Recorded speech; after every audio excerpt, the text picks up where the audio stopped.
67세의 한 어머니가 병석에 누웠을 때 아들은 그 자리에서 현금 500만 원을 꺼내놓았습니다. 목소리는 더없이 침착하고 묵직했죠. 그는 이것이 자식된 도리라 말했습니다. 반면 딸은 고작 100만 원을 가져왔을 뿐입니다. 대신 정성껏 끓인 국 한 그릇을 내밀었죠. 말수는 적었지만 어머니를 살피는 손길은 한없이 조심스럽고 부드러웠습니다. 두 아이, 한 명은 넘치게 주었고 한 명은 적게 주었습니다. 과연 누가 더 효자일까요? 누가 진정으로 믿을 수 있는 자식일까요? 모두가 답은 이미 정해졌다고 생각하던 그때. 이른을 바라보는 어머니는 온 가족을 뒤흔들 충격적인 결정을 내립니다. 그녀는 손에 쥐고 있던 9억 6천만 원이라는 거액의 재개발 보상금을 전액 고작 100만 원을 가져왔던 딸에게 넘겼습니다. 다툼도 없었고 미리 알리지도 않았으며 논쟁할 여지조차 남기지 않았습니다. 계약과 공증, 계좌 이체까지 일사천리로 끝내버렸죠. 아들은 그 자리에서 멍해졌고 친척들 사이에서는 수군거림이 터져 나왔습니다. 도대체 무슨 생각이었을까요? 하지만 오직 그녀 자신만은 알고 있었습니다. 이 돈은 자신의 가장 맑은 정신으로 내린 결정이라는 것을요. 그녀는 왜 이런 선택을 했을까요? 이것은 단순한 재산 분배가 아니라 인간의 진심에 대한 준엄한 심판이었습니다. 이것은 지금 우리 곁에서 실제로 일어나고 있는 인생의 한 장면입니다. 과장된 것 하나 없지만 문장 하나하나가 뼈를 때리는 이야기죠. 제가 겪은 이 긴 여정을 여러분과 함께 나누고 싶습니다. 제 이름은 조순자, 올해 67세입니다.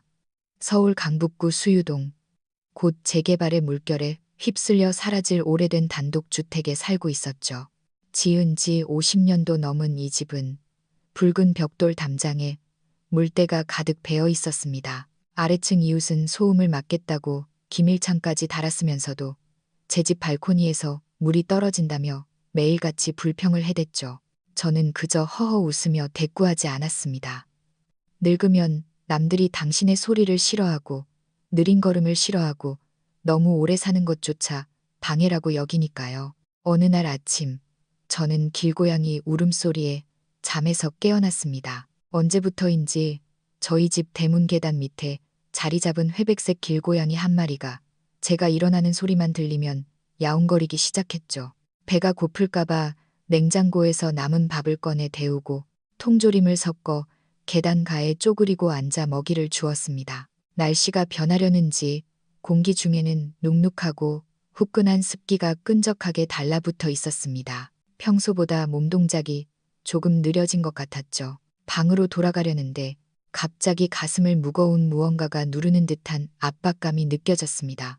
답답하고 은근한 통증이 밀려왔죠. 벽을 짚고 숨을 고르며 당황하지 않으려 애썼지만 몸은 젊었을 때처럼 버텨주지 못했습니다. 거실로 더듬더듬 걸어가 앉아 부어오른 발목을 내려다보며 생각했습니다. 정말 오늘은 병원에 가봐야겠구나. 119에 전화를 걸었습니다. 제 상황을 차분하고 예의 바르게 설명했죠. 상담원은 곧 구급차를 보내겠다고 했고 저는 감사의 인사를 전하고 전화를 끊었습니다. 긴장되기보다는 묘하게 억울한 기분이 들더군요. 내 몸이 마침내 나를 배신하기 시작했다는 생각에요.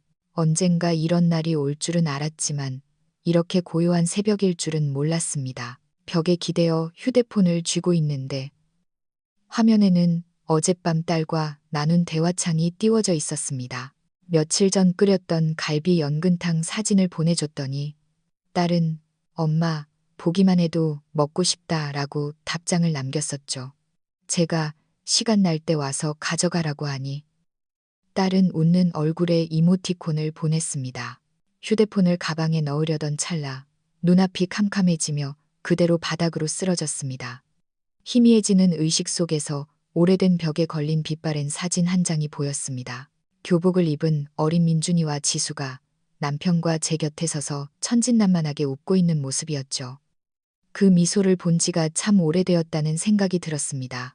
다시 눈을 떴을 때 천장은 더 이상 우리 집의 회색 시멘트. 천장이 아니었습니다. 차갑고 눈부신 형광등이 마치 신문실처럼 일렬로 늘어서 있었죠.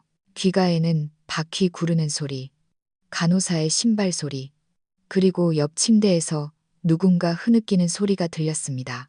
어르신, 정신이 드세요. 제 말 들리세요. 젊은 남자 의사가 제 곁으로 다가왔습니다. 안경을 쓰고 미간을 찌푸린 채였죠. 입을 열어 대답하려 했지만 목소리가 걸려 하는 짧은 신음만 나왔습니다. 의사는 손전등으로 제 눈을 비춰보더니 간호사에게 말했습니다. 심전도 이상입니다. 부정맥, 심방세동 가능성이 있어요. 혈액 검사랑 흉부 엑스레이. 먼저 찍고 심혈관, 조영술 준비하세요. 보호자 오면 입원 수속 상의해야 합니다. 어르신, 연락할 가족분 계신가요? 간호사가 허리를 굽혀 다정하게 물었습니다. 저는 고개를 끄덕이며 외투 주머니를 가리켰습니다. 휴대폰을 받아든 제 손가락이 떨렸습니다. 연락처 목록을 내리니 두 아이의 이름이 떴습니다. 민준, 그리고 지수. 마음속에 망설임은 없었습니다. 먼저 아들인 민준이에게 전화를 걸었죠. 신호음이 몇 번 울린 뒤에야 전화를 받더군요. 엄마, 이 시간에 웬일이에요? 저는 목소리를 가다듬고 말했습니다. 나 병원이다. 가슴이 안 좋아서 입원해서 지켜봐야 한다네. 저편에서 1초 정도 정적이 흐르더니 대답이 돌아왔습니다. 서울대병원요. 어느 구역이에요? 어떻게 갔어요? 누가 같이 갔고요? 구급차 타고 왔다. 응급실이고 의사가 심장에 문제가 좀 있단다. 알겠어요. 지금 회의 중인데 처리 좀 하고요. 혜진이 아내 보고 물건 좀 챙겨서 가라고 할게요. 저도 반찬할 수 있는지 봐서 갈게요. 아들의 말은 빨랐고 짜증 섞인 투는 아니었지만 마치 업무를 처리하는 공식적인 답변처럼 들렸습니다. 급하게 오지 마라. 내가 좀 기다려보마. 저는 그에게 도망갈 구실을 주었습니다. 네, 다시 전화드릴게요. 아들은 저에게 아프냐고 내가 지금 바로 가겠다고 묻지 않았습니다. 그저 이 전화를 아침에 처리해야 할 이메일이나 서명이 필요한 서류 한 장처럼 취급했을 뿐입니다. 전화를 끊고 응급실 침대에 앉아 의사와 간호사들이 오가는 모습을 지켜보았습니다. 누군가에게는 생사가 오가는 곳이지만 누군가에게는 잠시 거쳐가며 뒤돌아서면 잊어버리는 곳이죠.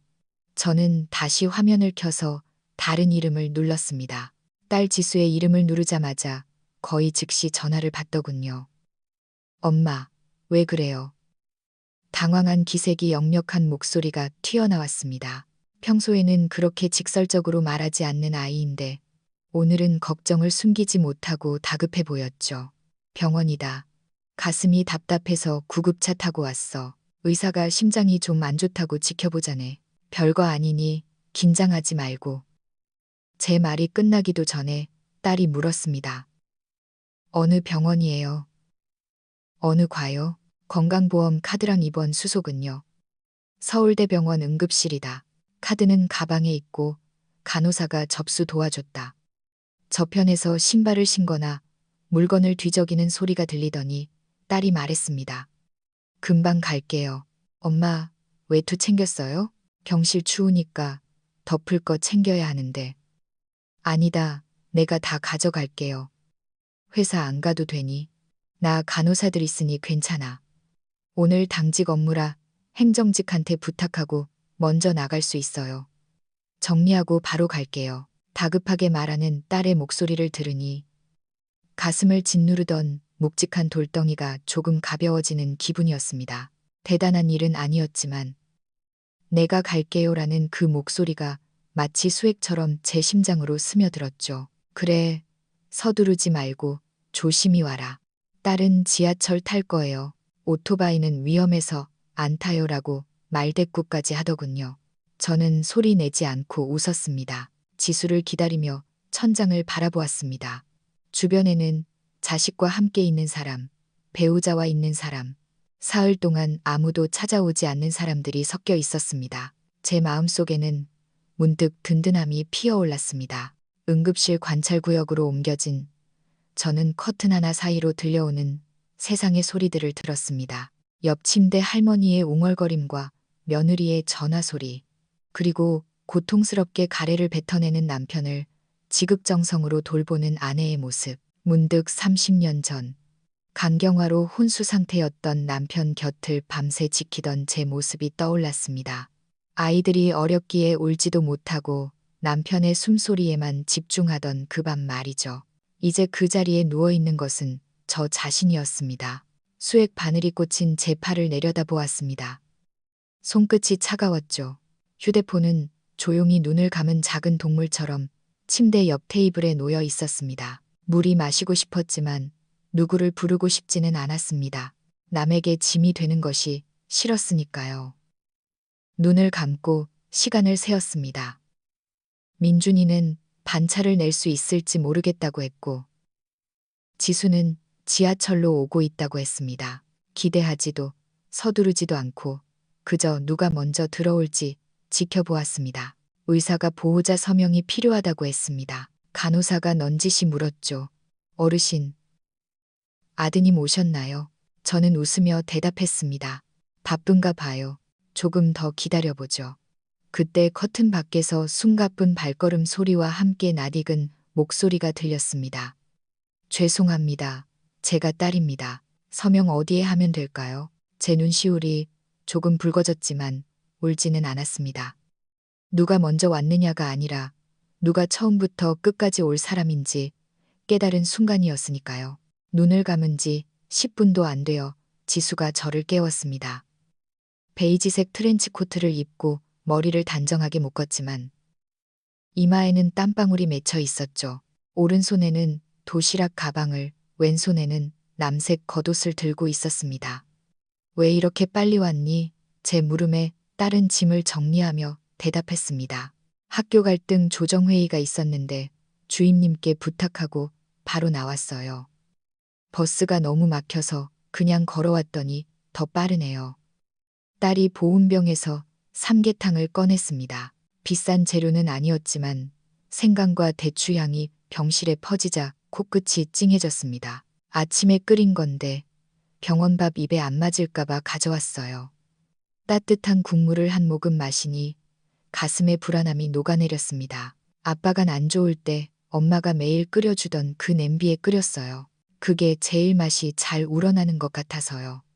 딸의 세심함은 예나 지금이나 변함이 없었습니다. 지수는 제 병실 수속과 검사 일정을 꼼꼼히 챙기더니 제 손에 봉투 하나를 쥐어 주었습니다. 이게 뭐냐? 제 엄마 펀드예요. 매달 조금씩 모아둔 거니 지금 쓰세요. 봉투 안에는 구겨진 곳 하나 없는 빳빳한 100만 원이 들어 있었습니다. 돈 있다니까 그러네. 금액이 중요한 게 아니에요. 제가 번 돈으로 엄마 해드리고 싶어서 그래요. 그래야 제 마음이 편해요. 지수는 제가 이 돈을 돌려줄 것을 알면서도 굳이 맡겼습니다. 엄마는 나중에 병다 낫고 갚으세요. 꼭이요. 딸의 이 말에는 자립심과 함께 부모를 향한 깊은 존중이 담겨 있었습니다. 지수가 돌아가며 남긴 마지막 말이 가슴에 박혔습니다. 엄마, 저 책임감 때문에 온 거 아니에요. 그냥 겁이 났어요. 엄마가 혼자 응급실에 있을까봐. 그게 걱정돼서 잠도 안 올 것 같아서요. 이번 이틀째 오후 아들 민준이가 왔습니다. 빳빳하게 다려진 남색 정장 차림의 넥타이는 반쯤 풀려 있었죠. 손에는 건강식품 세트와 검은색 쇼핑백이 들려 있었습니다. 엄마, 괜찮으세요? 많이 놀라셨죠? 응, 이제 고물차 다 됐나 보다. 아들은 영양사가 추천했다는 홍삼과 영양제들을 테이블에 늘어놓았습니다. 간병인 안 불렀어요? 제가 사람 좀 알아볼까요? 아니다.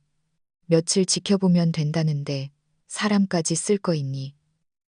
아들은 시계를 보며 말을 이어갔습니다. 회사 연말 결산이라 정말 잠깐 시간 내서 왔어요. 방금 화상회의 끝내고 온 길입니다. 퇴원하시면 제가 사람 붙여드릴 테니 걱정 마세요. 그는 말하는 내내 휴대폰 알람을 확인하고 있었습니다.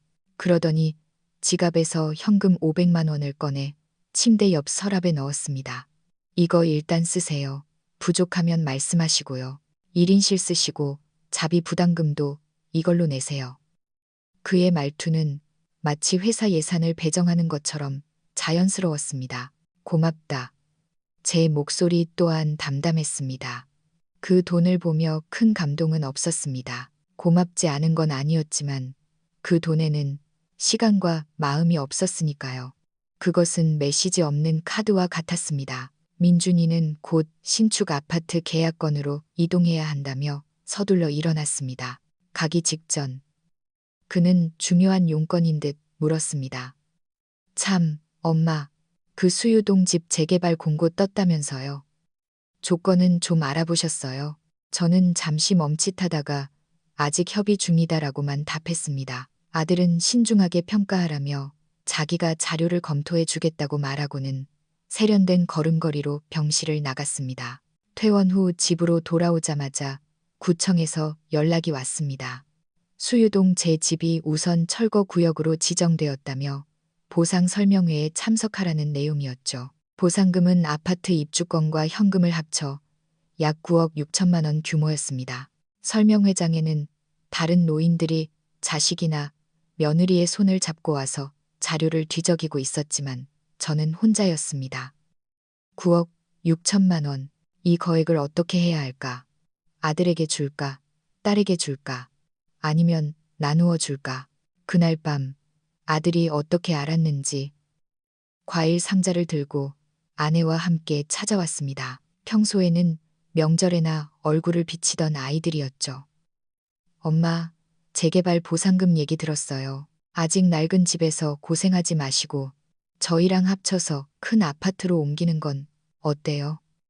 그 보상금을 보태면 강남 쪽으로도 알아볼 수 있어요. 저희가 엄마 모시고 살게요. 며느리 혜진이도 옆에서 거들었습니다. 맞아요, 어머니. 민준 씨 월급도 안정적이고 저희가 잘 모실게요. 보상금만 넘겨주시면 저희가 다 알아서 관리해 드릴게요. 그들의 미소는 너무나 달콤했지만 제 마음은 차갑게 식어갔습니다. 그것은 효심이 아니라 투자였고 선물 세트는 계약금이었습니다. 그들은 제가 아닌 9억 6천만 원을 보러 온 것이니까요. 친척들도 전화를 걸어 아들이 종손이고 기둥인데 아들한테 다 줘야 한다며 압박을 넣었습니다. 심지어 제 남동생까지 와서 딸은 출가회인인데 누나 정신 차리라며 화를 냈죠. 하지만 저는 지수의 문자를 보았습니다. 엄마, 날씨 추워졌는데 위 안 좋으니 찬 거 드시지 마세요. 지수는 돈 이야기를 단 한 번도 꺼내지 않았습니다. 결정적인 순간은 어느 늦은 밤에 찾아왔습니다. 아들과 며느리가 저희 집을 방문했다가 나가는 길이었죠. 저는 발코니에 빨래를 거들어 나갔다가 집 앞 골목에서 들려오는 두 사람의 대화를 듣게 되었습니다. 당신 너무 마음 약하게 먹지 마. 어머니 지금 눈치 보고 있는 거야. 만약 지수한테 돈 넘기면 우린 절대 안 모실 줄 알아. 며느리의 목소리였습니다. 엄마가 설마 그러겠어? 그래도 아들인데. 민준이가 힘없이 대답했습니다. 모르는 소리 마. 저 할머니 감정에 휘둘리는 사람이야. 우리가 확실히 못을 박아야 해. 지수한테 돈 가면 우린 부양 의무 없다고 딱 잘라 말해. 지수가 모시게 놔두라고. 제 손은 발코니 난간을 꽉 쥐어 하얗게 변했습니다. 저는 방으로 돌아와 휴대폰 녹음 기능을 켰습니다. 그들이 했던 말들을 잊지 않기 위해서, 그리고 제 결심을 굳히기 위해서였습니다. 며칠 뒤 저는 변호사를 찾아갔습니다. 젊고 유능한 변호사에게 3가지를 의뢰했습니다.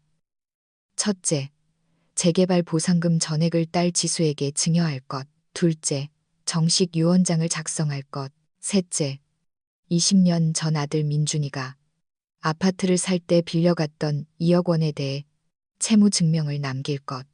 변호사는 제 의지를 확인하고 서류를 준비했습니다. 한 달 후 저는 지수와 사위가 마련한 일산의 조용한 아파트로 이사했습니다. 지수는 보상금을 받지 않겠다고 울며 거절했지만 제가 화를 내며 강제로 받게 했습니다. 내가 받아야 내가 안심하고 늙을 수 있다. 딸은 결국 그 돈으로 저를 위한 안락한 방을 꾸몄고 제 손때 묻은 낡은 냄비까지 챙겨와 정성껏 음식을 해주고 있습니다. 아들 민준이는 이 사실을 알고 분노하며 저를 찾아와 소리를 질렀습니다. 어떻게 아들한테 이럴 수 있어요? 이제 우린 끝이에요. 저는 그에게 녹음된 파일을 들려주었습니다. 나는 너를 버린 적이 없다. 네가 나를 돈 나오는 기계로만 여겼을 뿐이지. 아들은 얼굴이 하얗게 질려 돌아갔고 그날 이후 연락이 끊겼습니다. 저는 지금 일산 아파트 베란다에서 따뜻한 두유 한 잔을 마시고 있습니다. 아들은 500만 원의 차가운 현금을 주었지만 딸은 100만 원과 따뜻한 국물을 주었습니다. 사람들은 500만 원이 더 크다고 말할지 모릅니다. 하지만 저는 압니다. 아들이 준 500만 원에는 그의 시간이 없었지만 딸이 준 국물에는 그녀의 삶이 담겨 있었다는 것을요. 이제 제 마음은 그 어느 때보다 평온합니다. 누군가에게 의지해서 사는 것이 아니라 내가 누구와 함께 늙어갈지를 스스로 선택했기 때문입니다. 9억 6천만 원. 그 거액은 이제 제 손에 없지만 저는 세상에서 가장 부유한 사람이 된 기분입니다. 진심을 가진 자식을 얻었으니까요. 혹시 여러분도 지금 자식과 돈 사이에서 고민하고 계신가요? 그렇다면 자식의 지갑이 아니라 그들의 발걸음과 눈빛을 보십시오. 돈이 흐르는 곳이 아니라 마음이 머무는 곳에 여러분의 여생을 맡기시길 바랍니다. 오늘 제 이야기가 여러분의 마음에도 작은 등불이 되었기를 바랍니다. 저는 다음에도 가슴 울리는 우리네 인생 이야기로 다시 찾아오겠습니다. 감사합니다. 이후에 제가 더 도와드릴 일이 있을까요?